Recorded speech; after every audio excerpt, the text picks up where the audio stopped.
ese cuentico de que la educación pública es para unos y la privada es para otros, pues no es cierto, porque muchos jóvenes piden un crédito en el ICETEX y toman la decisión de educarse en una universidad privada o en una universidad pública.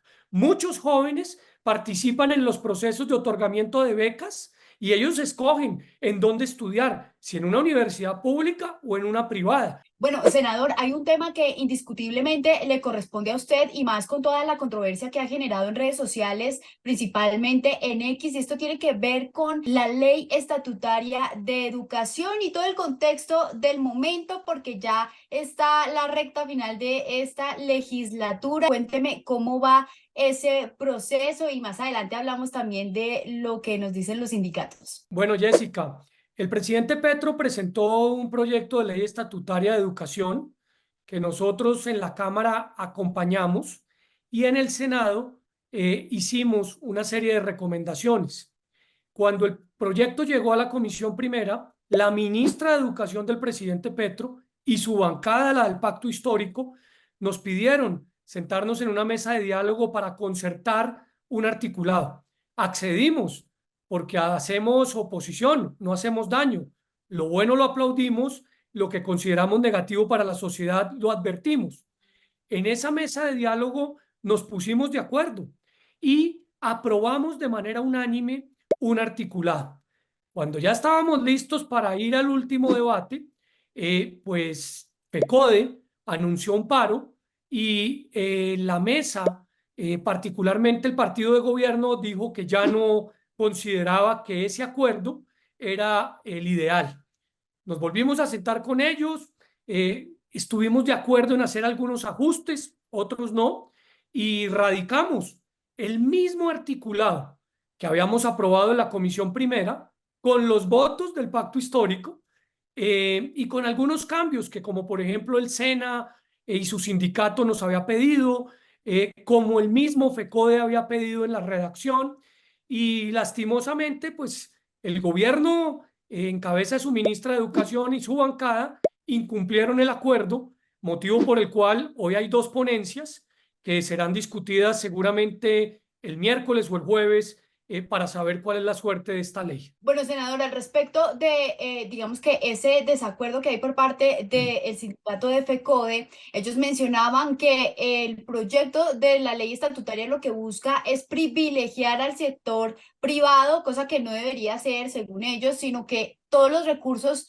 tendrían que estar destinados a la educación pública. También en el comunicado que emitió FECODE, pues leíamos que esto favorece o que abre una puerta para la corrupción. Sobre estas declaraciones, ¿cuál es su postura, senador? Jessica, lo primero es que FECODE y cualquiera en Colombia deben respetar el principio de libertad. El ciudadano, pero en especial el estudiante, debe ser libre de escoger dónde se quiere educar, cómo se quiere educar, cuándo se quiere educar. Entre otras, porque la educación está cambiando en el mundo y no todo el mundo se tiene que educar de la misma manera. Yo soy un defensor del principio de la libertad y los jóvenes deben exigirlo. Bajo ninguna circunstancia a usted lo pueden obligar a educarse en un sitio donde usted considera no le están entregando calidad o donde usted considera le pueden estar entregando más una educación política o partidista que una educación general para adquirir conceptos. Ese es el primer punto. Entonces, ese cuentico de que la educación pública es para unos y la privada es para otros, pues no es cierto, porque muchos jóvenes piden un crédito en el ICETEX y toman la decisión de educarse en una universidad privada o en una universidad pública. Muchos jóvenes participan en los procesos de otorgamiento de becas y ellos escogen en dónde estudiar, si en una universidad pública o en una privada. Es el joven el que tiene el derecho, o el joven o el adulto, el que tiene el derecho de escoger dónde educarse. Y a mí me parece que ese sofisma es muy negativo para la libertad. En segundo lugar, el gobierno, el de turno, el presidente de turno, escoge a dónde quiere llevar los impuestos que pagamos todos los colombianos. Si los quiere destinar solamente a financiar educación pública o solamente a educación privada o de manera mixta, como sucede hoy, como ha sucedido en los últimos 30 años, pues es el gobierno de turno, el presidente de turno el que lo decide. Acá lo que quieren es que haya una ley para que todos los presidentes que vengan tengan que dedicar la plata de todos nuestros impuestos solamente al sector público. Y a mí eso me parece no solamente antilibertario, sino adicionalmente algo muy importante, inconstitucional. Y en tercer lugar, pues la corrupción venga de donde venga, hay que atacarla y hay que enfrentarla. Y en ese sentido, la mejor forma de hacerlo es que el ciudadano sepa cómo se están invirtiendo los recursos que el Estado pone a su disposición. Entonces, me parece que acá claramente lo que hubo, pues es evidentemente un retroceso de ese acuerdo, porque pues a uno o a algunos de los sindicatos no les gustó lo acordado. Es como si yo cuestionara que el sindicato FECODE le haya aportado una plata a la campaña del presidente Petro. Yo no soy quien para cuestionarlo, es la justicia.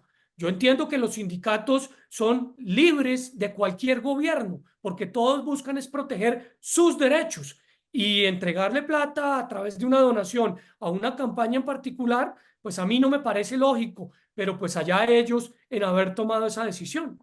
Otra de las cosas que el sindicato alegaba sobre lo que hoy está en el proyecto de la ley estatutaria tiene que ver con la calificación a los que tendrán que ser sometidos y pasa tal cual para ver cómo esas capacidades, la eficacia, la eficiencia para ocupar pues el cargo de educadores en diferentes instituciones educativas. Lo primero, Jessica, que hay que recordar es que ese artículo lo acordamos, lo construimos con la ministra de Educación y con la bancada del presidente Petro en el Congreso.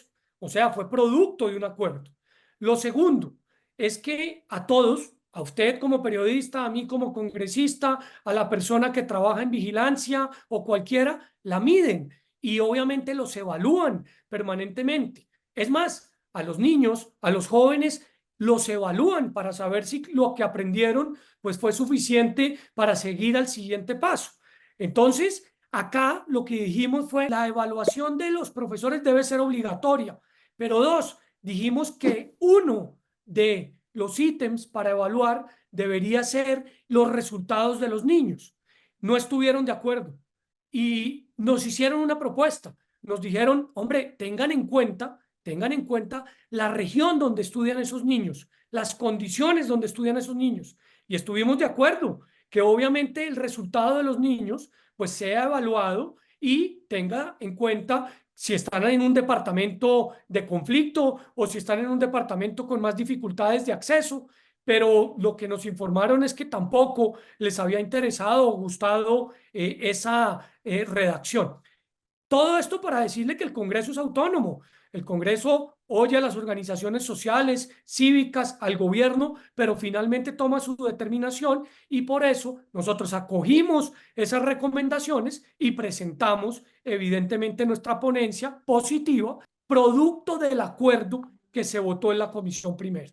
Sobre esas conversaciones, esos diálogos que usted menciona que ha tenido con los sindicatos, cuénteme si usted, pues, aparte de estas reuniones formales, se ha sentado a discutir también con otros representantes de los sindicatos de docentes en Colombia, qué le han dicho, o si definitivamente tienen también las puertas cerradas a esa posibilidad de mejorar el documento frente a lo que hoy está escrito y a lo que hoy, pues, también piden los docentes que se cambie o se corrija en el documento. Le insisto, este documento es producto de un acuerdo con la ministra de Educación y con la bancada del presidente Petro. Este documento recogió no solamente los comentarios hechos por el sindicato del SENA y por algunos de los comentarios hechos por FECODE. Este documento es el producto del consenso. Quien tomó la determinación de no acompañarlo fue la bancada del pacto histórico. Entonces es a ellos a quienes hay que preguntarles por qué incumplieron el acuerdo. El acuerdo nuestro está siendo no solamente respetado en la hoja, sino respetado en la palabra. Y es así porque, pues, obviamente desarrolló producto de muchas conversaciones. Yo no creo que los sindicatos sean de izquierda o de derecha. Yo no creo que los sindicatos le pertenezcan a un proyecto político. Yo creo que los sindicatos buscan cualquiera defender a los trabajadores Y obviamente, pues hay muchos miembros de este y muchos otros sindicatos que nos han dicho que están de acuerdo con lo que nosotros hemos presentado. Vimos en redes sociales, especialmente en X, que usted tuvo, digamos que un encontrón con el presidente por una publicación que luego él eliminó al respecto de algo que le sugería sobre la calificación, pero también la financiación, que según el presidente debe hacerse de manera permanente para los docentes y no ponerlos a competir. ¿Cuál fue esa respuesta, senador? ¿Y usted cómo ve también la postura del presidente frente a esa necesidad de calificar hoy a los docentes en Colombia? El presidente Petro, en una de sus múltiples publicaciones en las cuales me menciona, señaló entre comillas, atrévase David Luna, como si me estuviese diciendo, atrévase a hacer esto porque tendrá consecuencias. Yo por eso le pregunté si él me estaba amenazando o qué es lo que estaba tratando de decir en su publicación. Yo lo que creo es que el presidente se debe dedicar a gobernar más y a trinar menos. Una publicación reciente de un medio de comunicación dice que publica un trino cada hora. Así no tiene tiempo para gobernar. Yo respeto el fuero presidencial, lo que no me quedo es callado. Contesto con argumentos, con evidencia, con mucho respeto y obviamente con mucha firmeza, señalando que represento a una sociedad y que tengo todo el derecho en mi condición de senador o de estar de acuerdo con Petro o de estar en desacuerdo. El doctor Gustavo Petro no es mi jefe, ni es el jefe del Congreso, y él tiene que entender que vivimos en Colombia en una democracia, no en una monarquía. Él no es el rey ni es el emperador y acá no se hace lo que el presidente dice. Acá hay unas instituciones. Por eso somos una división de poderes. El ejecutivo la lidera el presidente, el judicial las cortes y los jueces y el legislativo el Congreso. Y el Congreso, como aprueba unas reformas, toma la decisión de no aprobar otras o de modificar otras. ¿Cómo van a hacer usted? ¿Cómo ve los aires, los ánimos para que esta reforma pase? Pues no solamente esta, sino muchas otras. El Congreso termina sus sesiones el próximo jueves. Hay tiempo limitado porque hoy hay un debate de la oposición del Centro Democrático. Mañana hay otro debate de la oposición de Cambio Radical. Son dos de los tres que tenemos derecho según la ley del Estatuto de la Oposición. Y el miércoles y el jueves, o el jueves solamente, si nos otorgan el tercer debate al que tenemos derecho, pues se discutirán proyectos, seguramente unos se aprobarán y otros no. Eso es el trámite democrático, porque vuelvo y le insisto, el Congreso pues tiene evidentemente una autonomía y esa autonomía tiene que ejercerla a través de sus decisiones. ¿Cómo se decide? Pues con los votos. Y esta y otras reformas serán importantes para la discusión. El cambio radical también tiene esa participación en el control político. ¿Cuáles serán esos ejes centrales para discutir en ese espacio de control, senador? Mañana tenemos citado al director de la Dirección Nacional de Inteligencia, al doctor González, a quien le preguntaremos, bajo la gravedad del juramento, si es cierto, sí o no, que están interviniendo las comunicaciones de periodistas, de militares en uso del buen retiro o de miembros de la oposición, si les están haciendo perfilamientos, si están alquilando inmuebles cerca a sus residencias para hacerles seguimientos, si han comprado con recursos públicos herramientas tecnológicas para intervenir comunicaciones instantáneas como el WhatsApp, como Signal, como Telegram. Si es cierto que con recursos públicos se han pagado extorsiones que han denunciado miembros del Ejecutivo. Si es cierto que con recursos públicos se han pagado desplazamientos de los diálogos con el ELN en Venezuela. Es un debate de alta importancia porque aunque seguramente el director de la Dirección Nacional de Inteligencia negará todo, pues nosotros creemos que al estar bajo la gravedad del juramento, si posteriormente se prueba algo, pues puede ser muy delicado. Recuerde que hace pocos días Gustavo Gómez, quien es director de Caracol Radio, denunció que un magistrado de la Corte Constitucional estaba denunciando que sus comunicaciones habían sido intervenidas. El presidente Petro durante muchos años fue miembro de la oposición y él denunció en su momento que lo estaban interviniendo. ¿No sería lógico que su gobierno esté haciendo lo mismo que él denunció? Ya pues para finalizar, no puedo dejar ir sin que me dé su opinión al respecto de los posibles nuevos movimientos que van a haber en los ministerios del gobierno Petro. ¿Cuál es su opinión al respecto? Yo soy muy respetuoso de el fuero presidencial y el presidente Petro tiene todo el derecho de cambiar su gabinete en el momento que lo considere.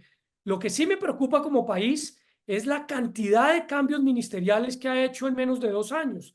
Pierden la curva de aprendizaje y obviamente se pierde el esfuerzo que en muchas carteras se ha desarrollado. Imagínese usted, le voy a poner solo el caso del Ministerio de Deporte. Ha tenido 3 ministros o ministras y se perdieron los Juegos Panamericanos. Están en grave riesgo los Juegos Intercolegiados, los Juegos Nacionales. O sea, el deporte no puede seguir siendo ahí el de ocultar o el de no mostrar simplemente por la falta de capacidad administrativa. Esperamos que el presidente tome las decisiones que considere, pero que gobierne y gobierne bien. Senador, muchas gracias por su tiempo y bueno, estaremos en conversaciones con usted al respecto de cómo le va en ese debate de control político. No, Jessica, muchas gracias a ti y muchas gracias por esta invitación que me honra muchísimo.